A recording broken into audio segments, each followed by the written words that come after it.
RCR, la red que comunica y une al Perú. Estamos en comunicación con Miguel Santillana, reconocido economista y reconocido analista en temas políticos. Miguel, qué gusto saludarte, como siempre, gracias por atender la comunicación con RCR, Red de Comunicación Regional. Muy amable. Pepe, muy buenos días y gracias por la invitación.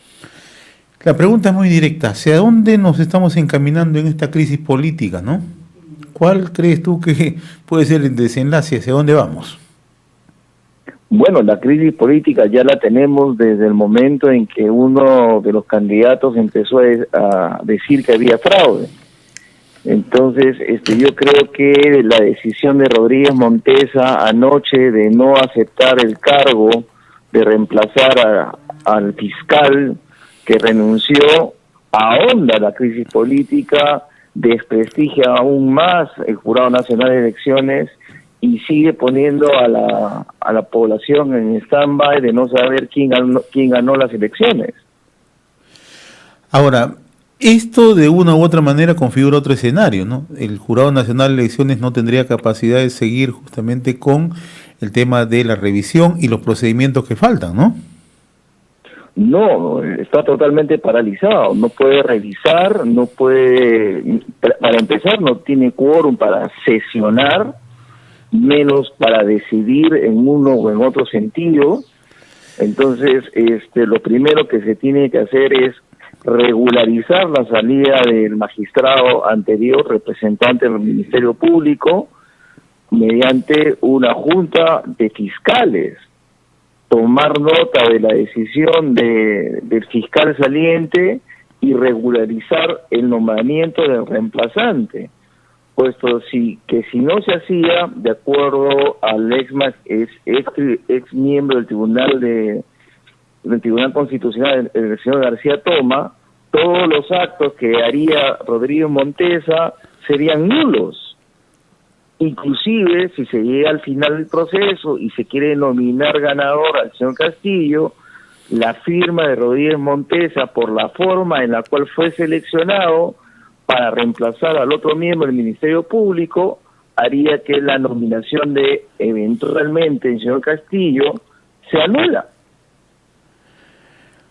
Ahora, en este panorama, anoche brindó una entrevista al periodista Beto Ortiz, el fiscal supremo, Luis Arce Córdoba, ¿no?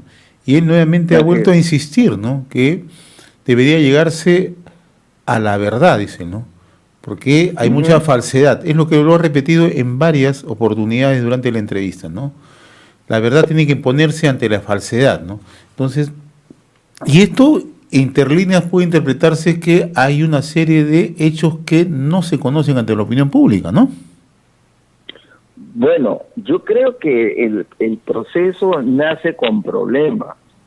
O sea, a mí el tema de fraude en mesa para mí es la culminación de un cúmulo de problemas que viene arrastrando el proceso. El primer tema es el padrón.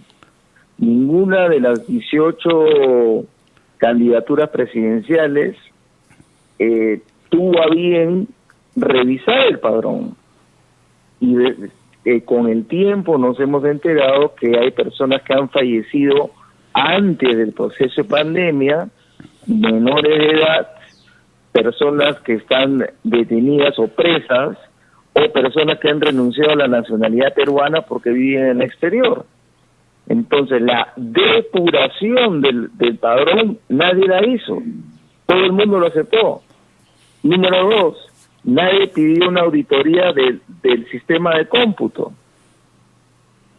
Luego tenemos decisiones del Jurado Nacional de Elecciones que llamaron la atención. Se anularon candidaturas como la de Sillonis, Olivera, Díez Canseco.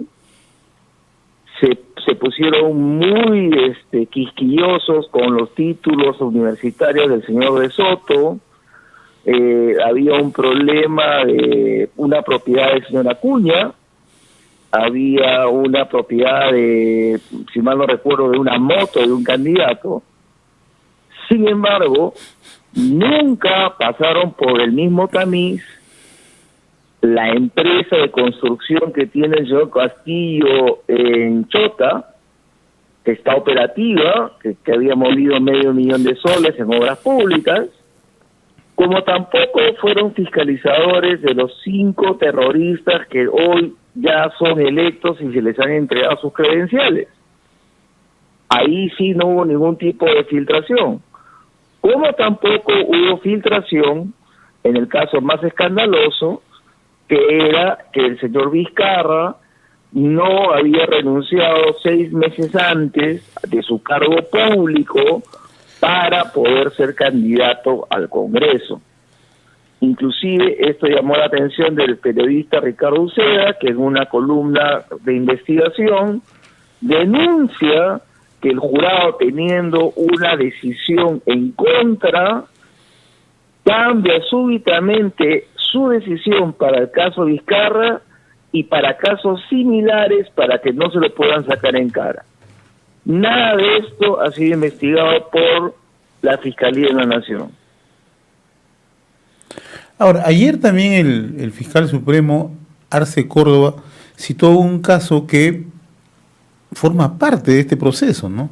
El caso del jurado electoral especial en Huancavelica, ¿no? Donde los mismos procedimientos que se solicitan, la parte, en este caso Fuerza Popular, se admitió en Huancavelica, ¿no? Más allá que pueda favorecer a Fuerza Popular o pueda favorecer a Perú Libre, ¿no? Pero ya tenemos un antecedente en la mano. Sí se pueden confrontar padrones con los documentos que se están requiriendo, ¿no? Ayer el señor Arce dio 2 ejemplos de cómo se deben hacer las cosas. Uno, dio ejemplos que ya es jurisprudencia en el Jurado Nacional de Elecciones sobre cómo cambiar a un titular por denegarse a seguir en sus funciones, y mencionó su experiencia desde el año 2016, que se encuentra en el máximo tribunal del Jurado Nacional de Elecciones. Y número 2, lo que tú bien dices, el Jurado Especial de Huancavelica pidió la información al OMPE, pidió la información a RENIEC, y en un proceso de 3-4 días decidió si aceptaba o denegaba lo que pedía Fuerza Popular. Lo que debería pedir toda la opinión pública no solamente son las actas, si son 800, si son 200, si son 900 que pide Fuerza Popular y las 200 que pide Perú Libre. Yo, como ciudadano peruano, pediría que se revisen todas las actas. El problema que tenemos en el Perú es que 2/3 de la población no cree que estas elecciones hayan sido limpias. Tanto personas de Perú Libre como personas de Fuerza Popular. Y el no tener un resultado claro y transparente genera problemas de legitimidad por un lado y problemas de gobernabilidad por otro, puesto que mitad del país no le va a creer al jurado y va a creer que el gobierno que tiene al frente es un gobierno de origen espurio. Entonces vamos a tener un enfrentamiento entre los peruanos y a eso nos está llevando el jurado. Yo creo que por la paz social se debía revisar todas las actas y que ahí surja la verdad.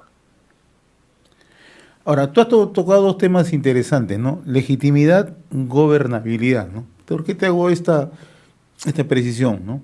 Porque ante los ojos del mundo ya estamos siendo vistos como un país, uno, fraccionado, con carencia de gobernabilidad, pero además, ¿no? El otro tema es que todos estos pronunciamientos, de una u otra manera, están siendo canalizados por distintos sectores, ¿no? ¿Eso qué significa, no?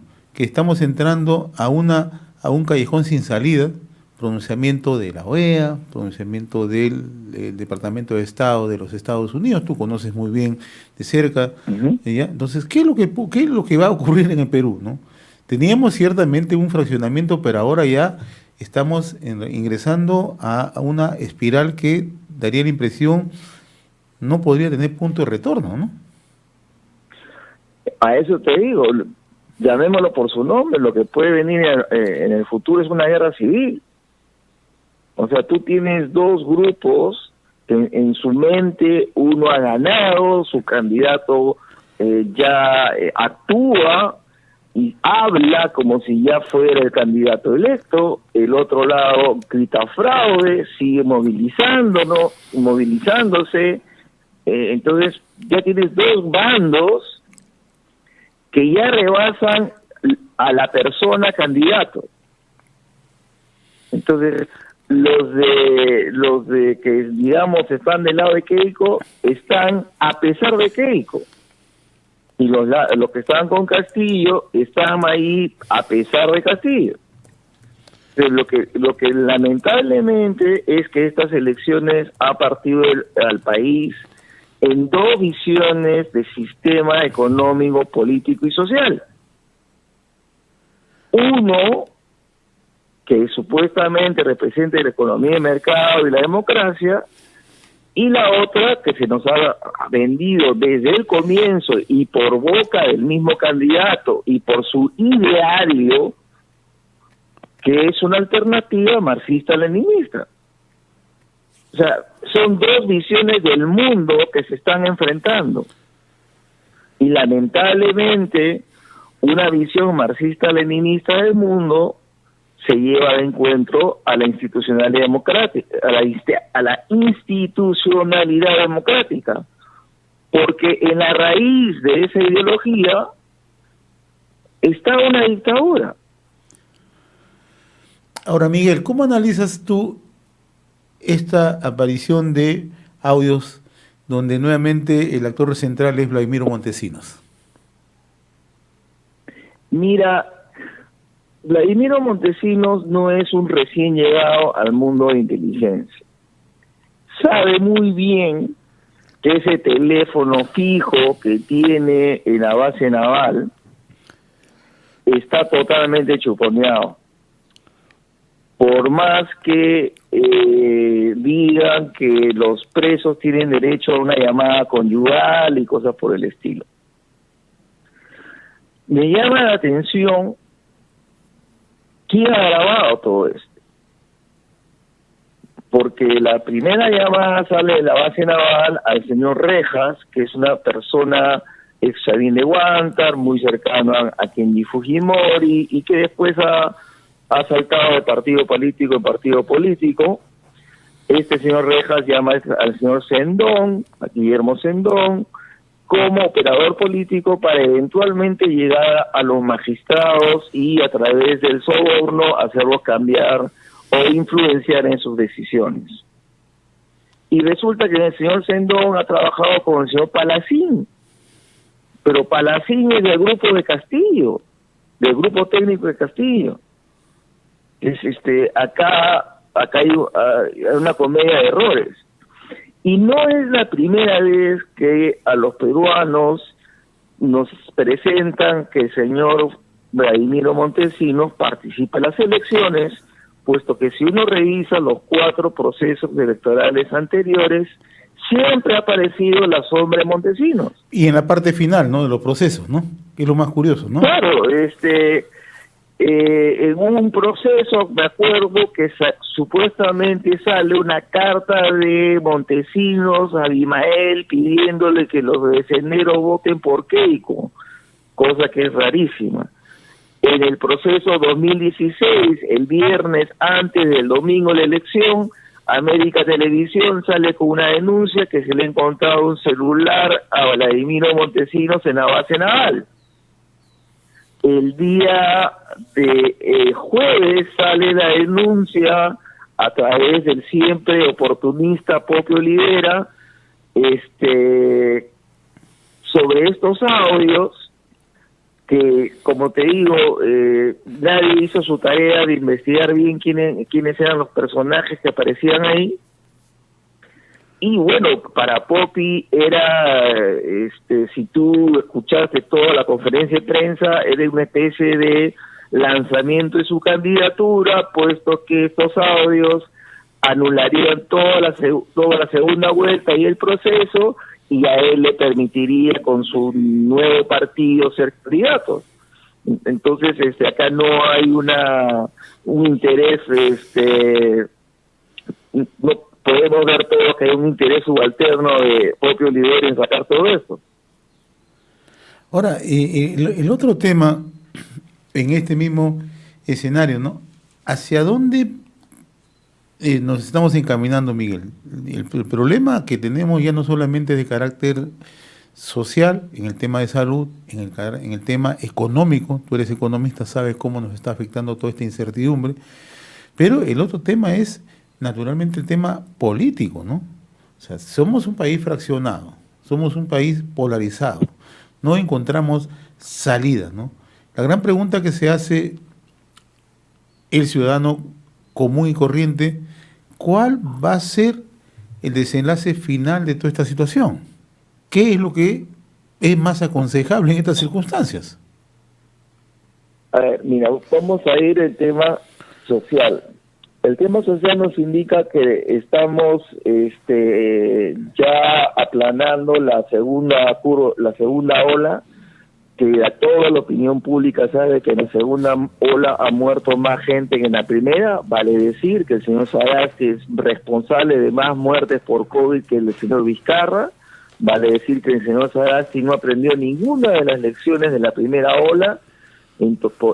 Han habido más muertos porque no había pruebas moleculares, no había oxígeno, no había equipos, no había camas UCI, etcétera. Entonces el gobierno morado del señor Sagasti es responsable por más muertes que el gobierno del señor Vizcarra, y en algún momento espero que sea juzgado.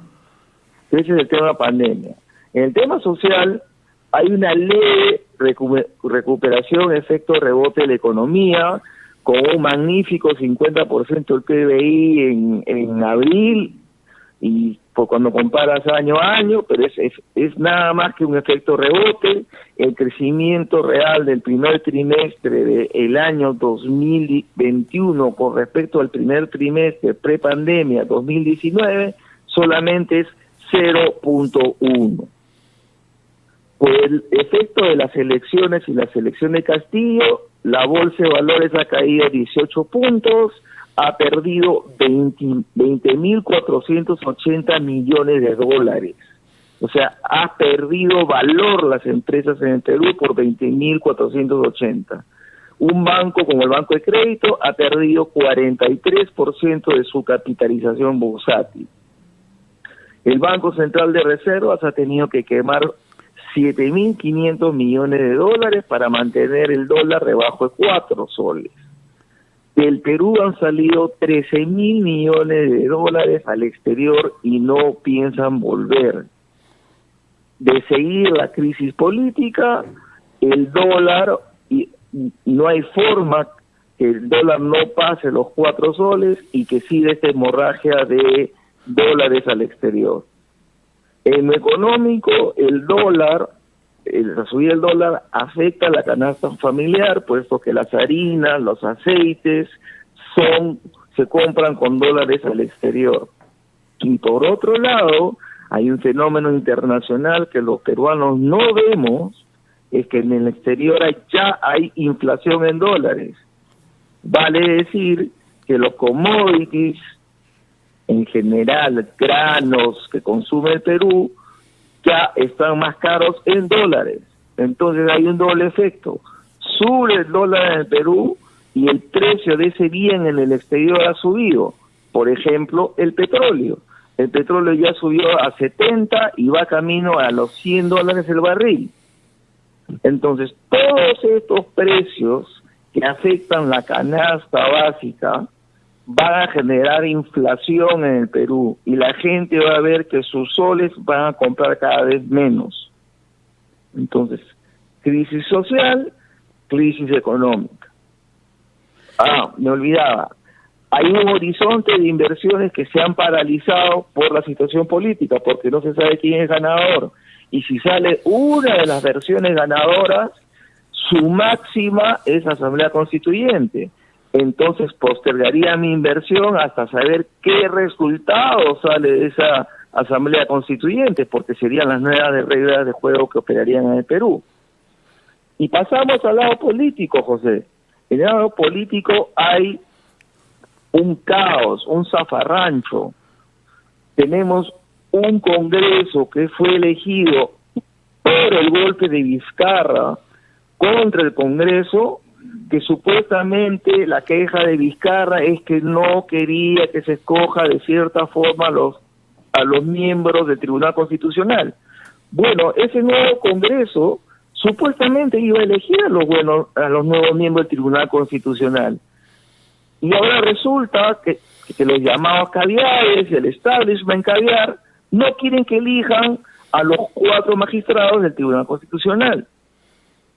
No quieren que legislen lo que significa la incapacidad moral en el tema de vacancias, y no quieren que se interprete qué cosa es las 2 denegaciones de denegación de confianza del gabinete para que pueda el Congreso ser cerrado. Y por último, tenemos que hay 2 posiciones separadas por la mitad que no se ponen de acuerdo en una salida política a la crisis generada por las elecciones. Entonces, si la gente no crea puentes, no va a haber salida. Te recuerdo que la crisis política por la caída del fujimorismo hizo que, con presencia de la OEA, los diversos partidos políticos se pongan de acuerdo, cambien normativas sobre la marcha para que una persona poco votada como el señor Paniagua sea presidente interino hasta que se haga un nuevo proceso electoral. La única salida que yo veo a este menjunje es una salida política.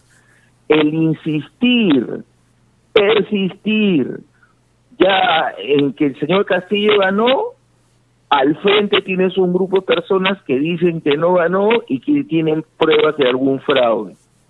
Por eso mi invocación para la tranquilidad de todos los peruanos es que se revisen públicamente todas las actas. Ahí ya no le va a quedar duda absolutamente a ninguno de los 2 bandos quién ganó. Mientras que eso no suceda, vas a seguir con marchas que se van a volver más violentas, el lenguaje va a ser más violento, y como ya tuviste un ejemplo esta semana, el día jueves en la mañana se encontraron gente de Fujimori con la gente de Lapicito en las puertas del Jurado Nacional de Elecciones y se agarraron a palazos. Ese es el primer ejemplo. Así es. Muy bien, Miguel, yo te agradezco como siempre la amabilidad de haber compartido esta comunicación con nosotros y además la manera tan gráfica en el tema económico que nos has situado, qué es lo que está pasando en los últimos días y que muchos peruanos no nos estamos dando cuenta en realidad. Toda la situación económica, cómo está en el plano interno y cómo podría ser en el plano externo. Como siempre, Miguel, yo te agradezco la gentileza que has tenido con nosotros a través de RCR, Red de Comunicación Regional. Un abrazo a la distancia. Un punto para finalizar. ¿Cómo no? Sí, cómo no, Miguel. La opinión pública tiene que ver también, no centrarse solamente en el Perú. Vean lo que está pasando en Colombia, vean lo que está pasando en Chile y encuentren similitudes en el proceso político de ambos países y lo que está pasando acá. Muy bien, Miguel, como siempre, un fuerte abrazo. Gracias por atender esta comunicación con RCR. Buen fin de semana. RCR, la red que comunica y une al Perú.